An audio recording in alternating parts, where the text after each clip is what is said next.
സുഹൃത്തുക്കളെ 10 minutes movie എന്ന ചാനലിലേക്ക് സ്വാഗതം. ഇന്ന് നമ്മൾ നോക്കാൻ പോകുന്നത് 2025 പുറത്തിറങ്ങിയ ശരത്കുമാർ അഭിനയിച്ച 3BHK എന്ന മൂവിയാണ്.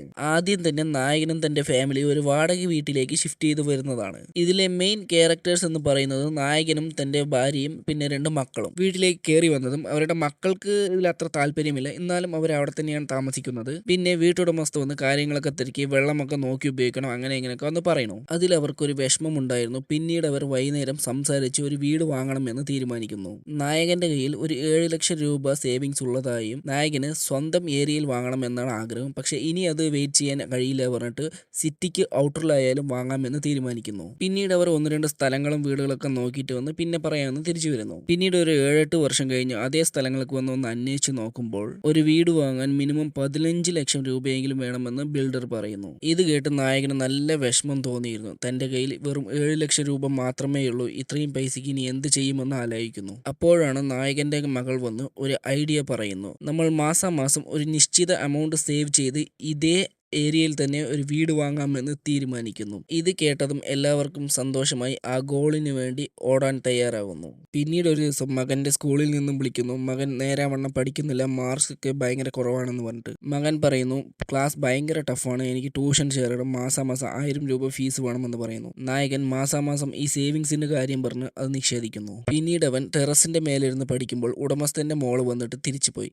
ഇത് കണ്ടതും ഉടമസ്ഥൻ വീട്ടിൽ വന്ന് പറഞ്ഞു, ഇനി അവൻ മേലെയൊന്നും പോയി പഠിക്കാൻ പാടില്ല എന്ന്. ഇത് കേട്ടതും നായകൻ അവനെ ട്യൂഷൻ ചേർക്കാമെന്ന് പറയുന്നു. അവനും അതിനുശേഷം നന്നായി പഠിച്ച് നല്ല മാർക്കൊക്കെ വാങ്ങി അവരുടെ വീട്ടുകാർ അവനെ അപ്രിഷ്യേറ്റ് ചെയ്തു. ഇനിയും നല്ല മാർക്ക് വാങ്ങണമെന്ന് പറഞ്ഞു. പിന്നെ കുറെ കഴിഞ്ഞ് അങ്ങനെ ഫൈനൽ ഇയർ എക്സാം എടുത്തു. ഇവൻ സ്കൂളിൽ ഇവന്റെ ഗേൾ ഫ്രണ്ട് ഐഷുവിന് വേണ്ടി വെയിറ്റ് ചെയ്യുകയായിരുന്നു. അവളും വന്നു. എന്താ എത്ര ലേറ്റായി എന്ന് ചോദിച്ച് രണ്ടുപേരും എക്സാം എഴുതാൻ പോയി. എക്സാം ഒക്കെ കഴിഞ്ഞ് പുറത്തു വന്ന് ഇവന് നല്ല ടെൻഷൻ ഉണ്ടായിരുന്നു റിസൾട്ട് എന്താകുമെന്ന് ഓർത്ത്. കാരണം ഇവനെ വിശ്വസിച്ചിട്ടാണ് ഇവന്റെ ഫാമിലി ഇരിക്കുന്നത്. അങ്ങനെ കുറെ കഴിഞ്ഞ് എക്സാമിന്റെ റിസൾട്ട് ഒക്കെ വന്നു. ഇവർ രണ്ടുപേരും ചേർന്ന് ഒരു കഫേയിൽ റിസൾട്ട് നോക്കാൻ പോയി. ആദ്യം ഇവന്റെ റിസൾട്ടാണ് നോക്കിയത്. അതിൽ ഇവൻ പാസ്സായി, പക്ഷെ മാർക്ക് വളരെ കുറവായിരുന്നു. അത് കണ്ടതും അവന്റെ മനസ്സ് വല്ലാണ്ടായി. പിന്നെയാണ് അവന്റെ ഗേൾ ഫ്രണ്ട് ഐഷുവിന്റെ റിസൾട്ട് നോക്കിയത്. അതിൽ അവൾ ഫെയിലായിരുന്നു. അവൾക്കും അവനും വിശ്വസിക്കാൻ കഴിഞ്ഞില്ല. പിന്നെ അവൾ അങ്ങനെ പോയി. ഇവനും ഇവന്റെ വീട്ടിൽ വന്നു. നായകൻ ഒരു സന്തോഷ വാർത്തയുമായിട്ട് വീട്ടിലേക്ക് വന്നു, നമ്മുടെ ടാർഗറ്റ് അച്ചീവ് ചെയ്തു എന്ന് പറഞ്ഞിട്ട്. പക്ഷെ അവന്റെ റിസൾട്ട് നോക്കിയത് നായകൻ എന്ത് പറയണമെന്നറിഞ്ഞില്ല. അവൻ വിഷമം കൊണ്ട് വീട്ടിനുള്ളിലേക്ക് പോയി. അപ്പോഴാണ് ഹൗസ് ഓണർ എന്തായി റിസൾട്ട് എന്നൊക്കെ ചോദിച്ചു വന്നത്.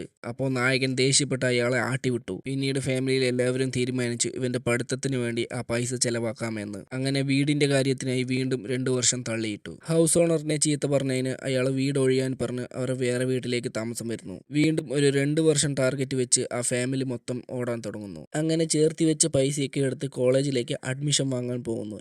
ഇവന് മെക്കാനിക്കൽ എടുക്കാനാണ് താല്പര്യം. പക്ഷേ എല്ലാവരും IT എടുക്കാൻ വേണ്ടി താല്പര്യപ്പെടുത്തുന്നു. അവൻ്റെ അച്ഛനും കൂടി IT എടുക്കുക എന്ന് പറയുന്നു. അങ്ങനെ അവൻ IT ജോയിൻ ചെയ്തു. ഇതാണ് അവൻ്റെ കോളേജ് ഫ്രണ്ട്. അവൻ അങ്ങനെ അവൻ്റെ ഗേൾ ഫ്രണ്ട് ഐഷുവിൻ്റെ വീട്ടിലേക്ക് വന്ന് നോക്കുമ്പോഴാണ് അറിയുന്നത് അവരവിടെ നിന്ന് താമസം മാറിയെന്നാണ് അറിയുന്നത്. പിന്നെ അവൻ്റെ സിസ്റ്റർ 10th നല്ല മാർക്കോട് കൂടി പാസ്സായി എന്ന് വീട്ടിലേക്ക് വന്ന് പറയുന്നു. വീട്ടിൽ എല്ലാവർക്കും സന്തോഷമായി. അവൾ പറയുന്നു, നമുക്ക് വീട് വാങ്ങണമല്ലോ, അതുകൊണ്ട് എനിക്ക് വലിയ സ്കൂളിലൊന്നും അഡ്മിഷൻ വേണ്ട, ഞാൻ ഇതേ സ്കൂളിൽ തന്നെ പഠിക്കാമെന്ന് പറയുന്നു. അങ്ങനെ കുറെ കഴിഞ്ഞ് ഇവൻ്റെ ഫസ്റ്റ് സെമ്മിൻ്റെ റിസൾട്ട് വരുന്നു. പക്ഷെ അതിലും ഇവൻ ഒരു പേപ്പർ ഫെയിലായി. അവൻ ദേഷ്യത്തോടെ അവന്റെ ഫ്രണ്ടിനോട് പറയുന്നു, എനിക്ക് ഈ പഠിപ്പൊന്നും സെറ്റാവില്ല, വരണേ ഇല്ല, വെറുതെ എൻ്റെ അച്ഛൻ്റെ പൈസ വേസ്റ്റ് ആവണു, ഇനി ഞാൻ പഠിക്കാൻ പോവില്ല എന്ന് പറയുന്നു. അച്ഛൻ വീട്ടിലേക്ക് വന്നത് ഇത് ഉറപ്പായും അവരോട് പറയണമെന്ന് തീരുമാനിക്കുന്നു.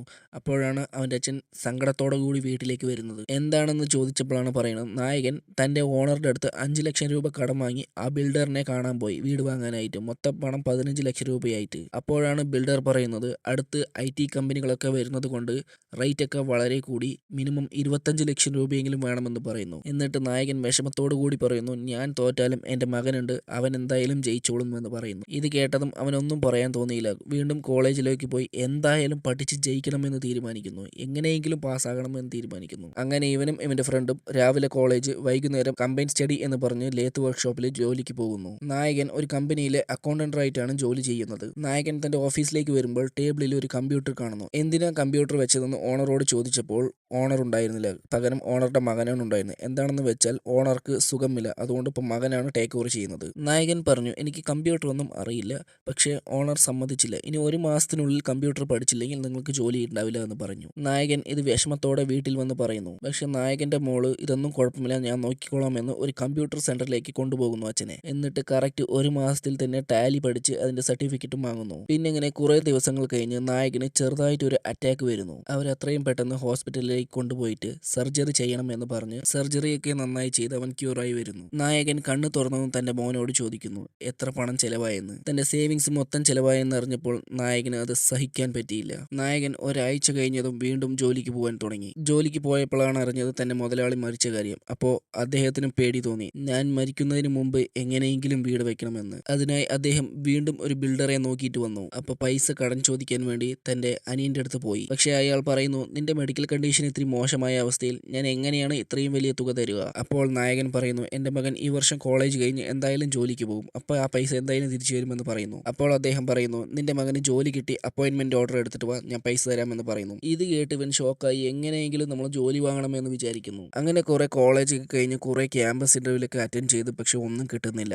അങ്ങനെ ലാസ്റ്റ് ആയിട്ട് ഒരു വലിയൊരു കമ്പനിയിൽ ഒരു ഇന്റർവ്യൂ ഉണ്ട്. ഇവനും ഇവന്റെ ഫ്രണ്ടും കുറെ നല്ലപോലെ പ്രിപ്പയർ ചെയ്തിട്ടാണ് പോണത്. അങ്ങനെ ആ ഇന്റർവ്യൂയുടെ ദിവസം വന്ന് അടുത്തു. അപ്പോഴാണ് ആ ബിൽഡർ വിളിക്കുന്നത് ഈ അച്ഛന്, എന്താണ് ആ വീട് വേണമെന്ന് ചോദിച്ചിട്ട്.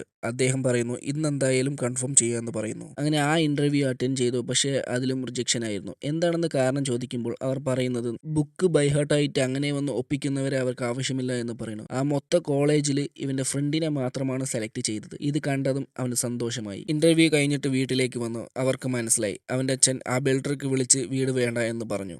അങ്ങനെ കുറെ മാസങ്ങൾ കഴിഞ്ഞു. അവൻ കിട്ടുന്ന ജോലികളൊക്കെ ചെയ്ത് അങ്ങനെ മുന്നോട്ട് പോകും. കുറെ എക്സാം ഒക്കെ അറ്റൻഡ് ചെയ്തു. പക്ഷെ എല്ലാത്തിലും ഫെയിലിയർ ആയി. അങ്ങനെ ഇരിക്കെ ഒരു ദിവസം അവന്റെ ഫ്രണ്ട് വിളിച്ചിട്ട്, എന്റെ കമ്പനിയിൽ ഒരു ഇന്റർവ്യൂ നടക്കുന്നുണ്ട്, നീ വരുന്നോ എന്ന് ചോദിച്ചു. അവനും സമ്മതിച്ച് ഇന്റർവ്യൂയിലേക്ക് വന്നു. അങ്ങനെ അവൻ ഇന്റർവ്യൂ പാസ്സായിട്ട് അവന് അവിടെ തന്നെ ജോലിയും കിട്ടി. അങ്ങനെ 5 വർഷം കടന്നുപോയി. മക്കള് രണ്ടുപേരും തന്റെ പേരൻസിന് ഒരു സർപ്രൈസ് കൊടുക്കാനായിട്ട് ഹോട്ടലിലേക്ക് കൂട്ടിയിട്ട് വന്നു. പ്രഭു അച്ഛനോട് പറയുന്നു, നമുക്ക് ഹൗസിംഗ് ലോൺ പാസ്സായി, നമുക്കിനി വീടെടുക്കാമെന്ന് പറയുന്നു. അവർ നല്ല ഹാപ്പി ആയിരുന്നു. ശരി, ഒരു വീട് നോക്കാമെന്ന് അവർ പുറപ്പെടുന്നു. വീടും നോക്കാൻ പോയി. അവർക്ക് എല്ലാവർക്കും ഇഷ്ടപ്പെട്ടു. ഇത് കൺഫേം ചെയ്യാമെന്ന് ബ്രോക്കറോട് പറയുന്നു. പിറ്റേ ദിവസം അഡ്വാൻസ് കൊടുക്കാൻ പോകുന്ന നേരത്താണ് ഇദ്ദേഹത്തിന്റെ അനിയൻ വരുന്നത്. അദ്ദേഹം പറയുന്നു, നിന്റെ മകൾക്ക് ഒരു വലിയ കുടുംബത്തിൽ നിന്നും നല്ലൊരു അലയൻസ് വന്നിട്ടുണ്ട്. ഇത് കഴിഞ്ഞ് നേരെ അടുത്ത സീനിൽ പെണ്ണ് കാണൽ ചടങ്ങാണ്. പെണ്ണ് കണ്ടു. പരസ്പരം 2 കൂട്ടർക്കും ഇഷ്ടപ്പെട്ടു. പിന്നെ ഇവര് കല്യാണത്തിന്റെ ഒരു ചെലവൊന്ന് കാൽക്കുലേറ്റ് ചെയ്ത് നോക്കുകയായിരുന്നു. 25 ലക്ഷത്തോളം വന്നു. ഇത് കേട്ട ആ പെണ്ണ് ഈ കല്യാണമൊന്നും വേണ്ട എന്ന് പറഞ്ഞു. പക്ഷെ അവർ സമ്മതിച്ചില്ല.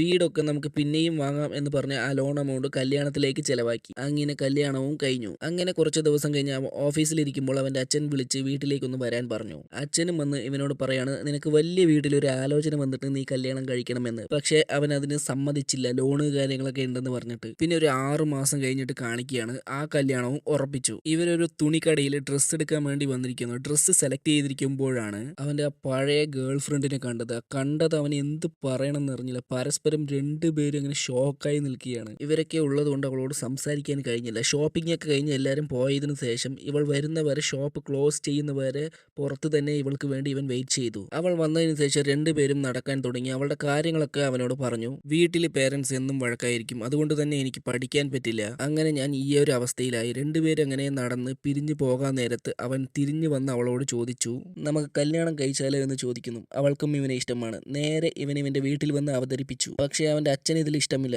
അവനും സമ്മതിച്ചില്ല. അവസാനം അവന്റെ അച്ഛൻ പറഞ്ഞു, ഇനി എന്നോട് നീ സംസാരിക്കണ്ട എന്ന് പറഞ്ഞിട്ട് കഥ കടച്ചു. ഇവരും കല്യാണം കഴിഞ്ഞു. അങ്ങനെ കുറേ വർഷങ്ങൾ കഴിഞ്ഞു. അവന്റെ ആഗ്രഹം ഒന്നായിരുന്നു, അച്ഛൻ ജീവനോടെ ഉള്ളപ്പോൾ തന്നെ ഒരു വീട് വാങ്ങണമെന്ന്. അപ്പോഴാണ് ബാങ്ക് മാനേജർ വിളിച്ചിട്ട് ഇവന്റെ ഹൗസിംഗ് ലോൺ അപ്രൂവ് ആയി എന്ന് പറയുന്നു. അവൻ സന്തോഷമായി. നേരെ അവന്റെ അച്ഛന്റെ അടുത്ത് പോയി പറഞ്ഞു. പക്ഷെ അദ്ദേഹം ഒന്നും മിണ്ടിയില്ല. ഒരു ദിവസം ഇവന്റെ അച്ഛന്റെ ഫോണിൽ നിന്നും ഒരു കോൾ വരുന്നു. വിളിച്ചിട്ട് ഹോസ്പിറ്റലിലേക്ക് വരാൻ പറഞ്ഞു. വന്ന് നോക്കുമ്പോഴാണ് അറിഞ്ഞത് ഇവന്റെ സിസ്റ്റർ അവളുടെ ഹസ്ബൻഡിനെ ഗ്ലാസ് കൊണ്ട് തലക്കടിച്ചു എന്ന്. അങ്ങനെ ഇവളുടെ ഭർത്താവിന്റെ വീട്ടുകാർ ഇവളെ കൂട്ടിയിട്ട് പോകാൻ പറയുന്നു. വീട്ടിൽ വന്ന് അവൾ കാര്യങ്ങളൊക്കെ പറയുന്നു. വലിയ സ്ഥലത്ത് കെട്ടിക്കൊടുത്തില് അവരെന്നെ വേലക്കാരിയെ പോലെയാണ് ട്രീറ്റ് അറിയുന്നത് അവിടെയുള്ളവർക്കെല്ലാം പണത്തിന്റെ തിമിരാണെന്ന് പറയുന്നു. അങ്ങനെ കുറച്ച് ദിവസങ്ങൾ കഴിഞ്ഞ് ഇവൻ ഹോം ലോൺ സൈൻ ചെയ്യാൻ പോവാണ്. വീട്ടിൽ എല്ലാവരും നല്ല സന്തോഷത്തിലാണ്. പിന്നെ ഇവന്റെ ഓഫീസിലേക്ക് വന്നു. ഇന്ന് അപ്രൈസിലുള്ള ദിവസമാണ്. പക്ഷെ ആ മാനേജർ നീ വെറും ഒരു ആവറേജ് ആണ്, നിനക്ക് കാര്യമായിട്ടൊന്നുമില്ല എന്ന് പറഞ്ഞു. ഇത് കേട്ടതും അവൻ അവിടെ നിന്ന് പണി നിർത്തിയിട്ട് പോയി. അങ്ങനെ അവൻ ബാങ്കിലേക്ക് വന്നു. ബാങ്ക് ലോൺ സൈൻ ചെയ്യാൻ നേരത്താണ് അവനൊന്ന് ആലോചിച്ചത്. അങ്ങനെ വീട്ടിലെല്ലാവർക്കും ഹോം ലോൺ കിട്ടുന്നതിന്റെ സന്തോഷത്തിലാണ്. ആ സമയത്താണ് അവൻ കയറി വരുന്നത്. അവൻ പൊട്ടിക്കരന്റെ അച്ഛനോട് ക്ഷമ ചോദിക്കുന്നു. ഈ ലോണും എടുത്ത് വർഷങ്ങളോളം ഇഷ്ടപ്പെടാത്ത ഈ ജോലി ചെയ്ത് ജീവിക്കാൻ എനിക്ക് വയ്യ എന്ന് പറയുന്നു. ഇഷ്ടപ്പെട്ട ജോലി, സമാധാനമുള്ള ലൈഫ് മതി എന്ന് പറയുന്നു. അവന്റെ അച്ഛൻ വാസുദേവൻ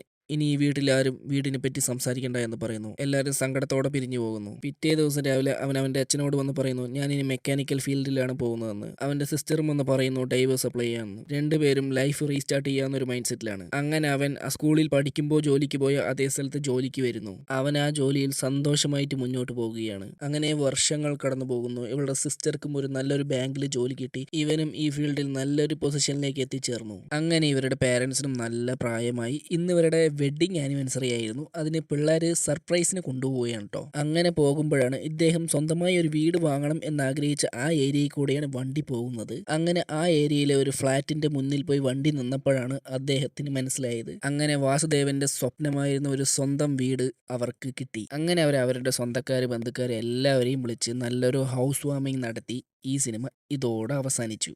ഈ സിനിമ ഇഷ്ടപ്പെട്ടാൽ നിങ്ങൾ ലൈക്ക് ചെയ്യുക. ഇതുപോലുള്ള സിനിമകൾക്കായിട്ട് സബ്സ്ക്രൈബ് ചെയ്യുക.